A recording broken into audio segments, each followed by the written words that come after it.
এবার বছরের শুরুতেই নতুন বইয়ের স্বাদ পাচ্ছেন না শিক্ষার্থীরা। প্রতি বছর 1 জানুয়ারি অনুষ্ঠিত হয় বই উৎসব। স্কুলে স্কুলে শিক্ষার্থীদের মাঝে বিতরণ করা হয় নতুন বই।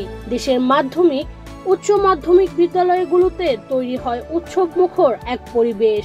কিন্তু 2025 সালের 1 জানুয়ারি হচ্ছে না বই উৎসব। তবে নতুন পাঠ্যপুস্তকে থাকছে জুলাই আগস্টের ছাত্র অভ্যুত্থানের গ্রাফিতি।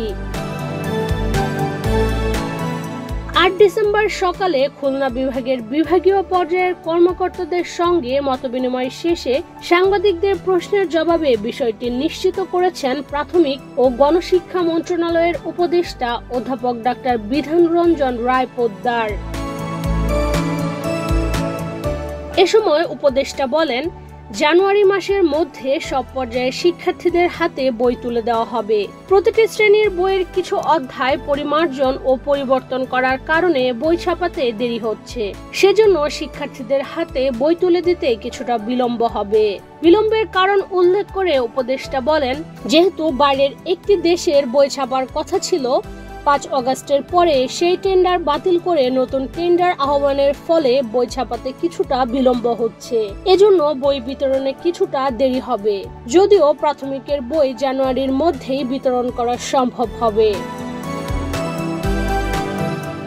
নতুন কারিকুলাম সম্পর্কে সাংবাদিকদের প্রশ্নের জবাবে উপদেষ্টা বলেন, নতুন কারিকুলামে শিক্ষার্থীদের উপর কিছুটা বাড়তি চাপ পড়বে। এটি মেনে নিতে হবে।